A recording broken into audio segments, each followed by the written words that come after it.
Good morning everyone, welcome to मोइस classes. Last time हमने देखा था addition and subtraction of like fraction. जब आपके पास लाइक फ्रैक्शन गिवन हो और अगर आपसे बोला जाए उनको सब्ट्रैक्ट कैसे करना, उनको आप ऐड ऑन कैसे करोगे, एड अप कैसे करोगे, तो ये सारी चीज़ें हमने कल देखी है। इसका एक छोटा सा रिव्यू ले लेते हैं। कल हमने क्या देखा था, I mean the last session में आपने क्या देखा। अगर आप लाइक फ्रैक्शन की बात करो तो लाइक फ्रैक्शन का ऐड करना और सब्ट्रैक्ट करना काफ़ी आसान था। जैसे मैं यहाँ पे एक एग्जांपल ले लेता हूँ। कुछ यहाँ मैंने लिया, मान लेते हैं we have a number that means, अगर बोला जाए वो find the sum of following questions that is 3/7 plus 9/7, है ना। तो क्या करना था, सिंपल सी चीज़ें क्या है, आपके पास लाइक फ्रैक्शन का प्रॉपर्टी क्या होता है, इनके जो डिनोमिनेटर होते हैं वो क्या होते हैं, सेम होते हैं। तो चीज़ें क्या होनी, बस सिंपल सा जो कॉमन डिनोमिनेटर है वो नीचे लिख दीजिए और उसके बाद जो न्यूमरेटर बचते हैं उन दोनों को सिर्फ आप ऐड कर दो, यानी 2 + 9 that is 11/7। It is the answer, है ना। तो इस तरह से आप क्या कर सकते हो, सम निकाल सकते हो। अगर आप डिफरेंसेस की बात करो तो डिफरेंसेस क्या था, एज इट इज़। जैसे मान लीजिए बोला जाए सेम क्वेश्चन, बोला जाए 9/7 में से आपको क्या करना है, 2/7 को सब्ट्रैक्ट करना। कैसे करेंगे, कॉमन डिनोमिनेटर को लिख दीजिए और न्यूमरेटर होंगे उनको आप जैसे था वैसे लिखिए। जैसे अगर 9 है तो 9 और साइन है नेगेटिव 2 के साथ तो 2 को नेगेटिव कर दिया। यहाँ पे 7/7 आप यहाँ पे अलग बात है, ये एक होल नंबर बन गया 1, है ना। तो इस तरह से क्या था, ये आपका लाइक फ्रैक्शन था। जहाँ पर करना क्या है, इंपॉर्टेंट चीज़ें क्या थी, हम लोग को सिर्फ ध्यान देना है डिनोमिनेटर सेम रहेगा उसको नीचे लिखेंगे और ऊपर जो न्यूमरेटर रहेगा उसको आप ऐड कर दोगे। ये हो गया सम का। अगर सब्ट्रैक्शन की बात आएगी तो जो भी आपके नंबर्स दिए होंगे आप उसको लिखिए, घटाइए और नीचे डिनोमिनेटर दोनों का कॉमन है तो उसमें तो कोई चेंजेस करने की ज़रूरत ही नहीं है ना।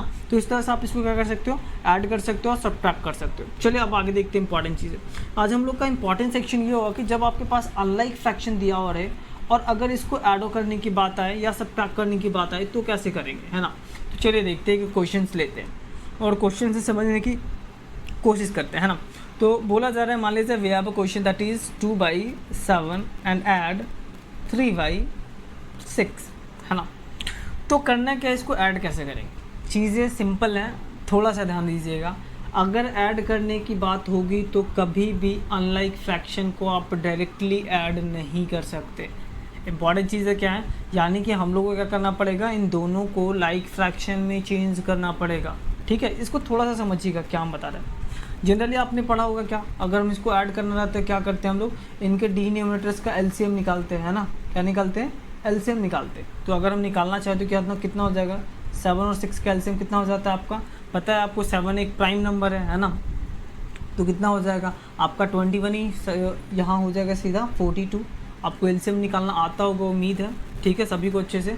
अगर नहीं आता तो प्लीज़ आप एक बार देख लो यहाँ पे, ठीक है। अगर एलसीएम निकालने की बात है तो क्या करते हैं हम लोग, ऐसे लिखते हैं। यहाँ पर देखेंगे इन दोनों में कौन सा कॉमन फैक्टर है, इन दोनों का कॉमन फैक्टर सिर्फ एक है, कुछ बचा ही नहीं। तो यहाँ पे क्या हो जाएगा, एलसीएम इज 7 × 6 दैट इज़ 42, है ना। तो यहाँ पे चीज़ें क्या होगी, हमारे पास निकल गया एक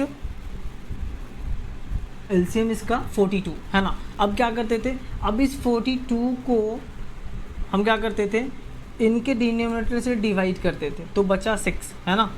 7 से 42 को हम 7 से डिवाइड करेंगे तो 6 बचा, है ना। यहाँ पे फिर से क्वेश्चन को लिख रहा है 2 + 7 + 3/6, है ना। तो यहाँ पे क्या करें, 7 को अगर 42 से डिवाइड करेंगे 6 और 6 को हम इससे मल्टीप्लाई करते थे तो 6 × 2 12, है ना। और यहाँ पे क्या हो जाता है, यहाँ पे 7 टाइम हो गया, है ना। और 7 × 3 + 21 और नीचे लिखते थे एलसीएम, है ना। इस तरह से आप क्या करते थे, इसको सॉल्व करते थे।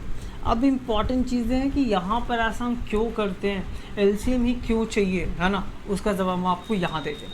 एलसीएम का पूरा नाम क्या होता है, अगर फुल फॉर्म जाऊँ तो क्या होता है, लोएस्ट कॉमन मल्टीपल,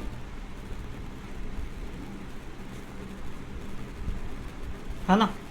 चीज़ें क्या है, लोएस्ट कॉमन मल्टीपल। मल्टीपल क्या होता है, कोई भी एक नंबर जिसको आप किसी दूसरे नंबर से मल्टीप्लाई करते हो तो वो जो प्रोडक्ट मिलता है वो क्या कहलाता है, उसका मल्टीपल कहलाता है ना। जैसे 1 के मल्टीपल कौन कौन से हो सकते हैं, 1 के मल्टीपल 1 होंगे, 2 होंगे, 3, 1 तो सभी का होता है ना। अगर 2 की बात करें तो 2, 4, 6, 8, 10, 12, 16, 14, 22, 42 etc, है ना। चीज़ें इतनी हैं। तो करना क्या होता है ना, हम दोनों में देखते हैं कि भाई अगर हमको लाइक फ्रैक्शन में चेंज करना है तो क्या करना पड़ेगा, दोनों का एक ऐसा नंबर उठाना पड़ेगा जो दोनों का मल्टीपल हो, यानी कि दोनों के मल्टीपल्स हो, यानी कि कॉमन मल्टीपल हो, है ना। अब कॉमन मल्टीपल तो बहुत हो सकते हैं, है ना। जैसे अगर हम 1 और 2 का मल्टीपल की बात करें तो इसका 2 भी हो रहा है, 2 हो रहा है, 3 भी हो रहा है, 3 इसका नहीं हो रहा। तो लोएस्ट कॉमन यानी कि सबसे छोटा वाला देखेंगे ताकि हमारा कैलकुलेशन क्या हो, ज़्यादा वास्ट ना चला जाए, है ना। तो इन दोनों को देखेंगे तो इसलिए हम लोग यहाँ पे निकालते क्या है, एलसीएम। समझ में आया एलसीएम क्यों निकाला जाता है। एलसीएम निकालने का पर्पस यही होता है ताकि हम इसको लाइक में बदल सकें। तो हमारे पास एलसीएम आ गया 42। अब क्या करना है, इसको लाइक फ्रैक्शन में चेंज करिए। अभी आपने थोड़ी देर पहले पढ़ा था, कुछ दिन पहले क्या पढ़ा था, इक्विवेलेंट फ्रैक्शन। इक्विवेलेंट फ्रैक्शन क्या है, आपको एक फ्रैक्शन दिया जाता है। इक्विवेलेंट फ्रैक्शन देखिए, अगर मैं बोलूँ 2/7 फ्रैक्शन है, इसका इक्विवेलेंट निकालिए, जहाँ पे उसका डिनोमिनेटर कितना होना चाहिए, 42 होना चाहिए। तो हम क्या करते थे, देखते थे, कंपैरिजन करते थे।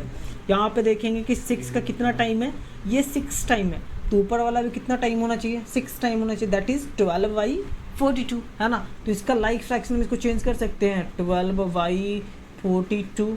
ये जो चीज़ें मैं बता रहा हूँ ये आपको समझने के लिए, सॉल्व तो ऐसे ही होता है ना। सॉल्व आप ऐसे ही करोगे और बचपन से करते भी आ रहे हैं ना। पर यहाँ ध्यान दीजिएगा, अभी हम इसके लाइक फ्रैक्शंस की बात करें तो सेम चीज़ देखिए, यहाँ पे हमारे पास 3/6 है और डिनोमिनेटर में लाना है 42। तो क्या करें, यहाँ पे देख रहे हैं कि ये 7 टाइम मल्टीप्लाई हो रहा है ना, तो यहाँ पे भी क्या होगा, 7 टाइम करना पड़ेगा, 3 × 7 21। और यहाँ पे इक्विवेलेंट फ्रैक्शन क्या आ गया, 21/42। अब ये क्वेश्चन कैसा हो गया, बिल्कुल पुराना जैसा, मतलब जैसा पुराना मतलब दोनों का लाइक फ्रैक्शन बन गया, दोनों के डिनोमिनेटर सेम है। तो क्या करना था, कुछ नहीं, ऊपर वाले को ऐड कर दो और कॉमन वाले जो डिनोमिनेटर हो रहे हैं उसको आप लिख दीजिए, दैट इज़ 33/42। समझ में आया, करना इतना ही था। अब उम्मीद है आपको समझ में आया होगा एलसीएम क्यों लेते हैं, कैसे लेते हैं, क्यों करना है ना। तो उम्मीद है चीज़ें समझ में। एक क्वेश्चन और देख लेते हैं, उसके बाद हम इसको शुरू करेंगे। 1-2 एग्जांपल और देख लेते हैं। देखिए यहाँ पे क्वेश्चंस ले लेते हैं। सपोज अगर आपसे बोला जाए, हम डायरेक्टली सॉल्व करेंगे। अब वो मेथड आपको नहीं देखना है कि कैसे क्यों करना है, यहाँ पे ध्यान दीजिए। अगर मैं क्वेश्चंस देख लूँ एनसीईआरटी से ही मैं ले लेता हूँ, सपोज अभी बुक नहीं है, चलिए कोई नहीं, ऐसे ले लेते कोई रैंडम नंबर। अगर बोला जाए आपको 3/9 + 2/7 अगर बोला जाए ऐड करिए, तो क्या करेंगे, चीज़ें सिंपल है। दोनों के डिनोमिनेटर को देखेंगे, डिनोमिनेटर 7 है और दूसरे में 9 है। तो हम क्या निकालेंगे, first of all find the LCM of denominators. तो यहाँ पे क्या हो रहा है, डिनोमिनेटर कितने हैं, 6, 7 और 9। इसके एलसीएम कितने हो जाएंगे, ये हो जाएंगे 63। क्यों, क्योंकि 7 एक प्राइम नंबर है, प्राइम नंबर है तो ऑब्वियसली मल्टीप्लाई करना पड़ेगा, उसका कॉमन फैक्टर तो निकलेगा नहीं, तो फ़ायदा ही नहीं करने का, है ना। सीधा मल्टीप्लाई कर देंगे। एलसीएम कितना आ गया, 63। तो 63 को आप लिख दीजिए। अब यहाँ पे ध्यान दो, इस 9 को 63 में बदलने के लिए कितना टाइम मल्टीप्लाई करना पड़ रहा है, हम लोग करना पड़ रहा है कितना टाइम, 7 टाइम। तो ऊपर भी क्या करेंगे, 7 टाइम मल्टीप्लाई कर देंगे। हमने 7 टाइम मल्टीप्लाई करा, कितना बचा, 21, है ना। यहाँ ध्यान दीजिए। अब हम क्या करें, फिर से अब 7 को 63 बनाने के लिए कितना करना पड़ेगा, मुझे करना पड़ेगा 6 टाइम मल्टीप्लाई, है ना। तो 6 टाइम अगर मल्टीप्लाई करेंगे ऊपर तो नीचे, तो ऊपर भी करना पड़ेगा 6 टाइम मल्टीप्लाई, यानी 2 × 6 12 हो गया। अब क्या करना है, ऐड करना था ना यहाँ पे, तो ऐड कर दी, यहाँ पे हो गया 33/63। उम्मीद है आपको चीज़ें समझ में आई हो, ओके।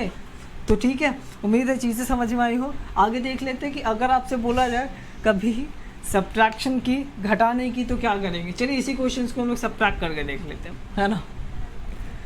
तो क्वेश्चंस दिया जाए, अगर बोला जाए चलो भाई वी हैव 3/9 एंड इसमें से आपको सब्ट्रैक्ट करना है 2/7 पार्ट को, है ना।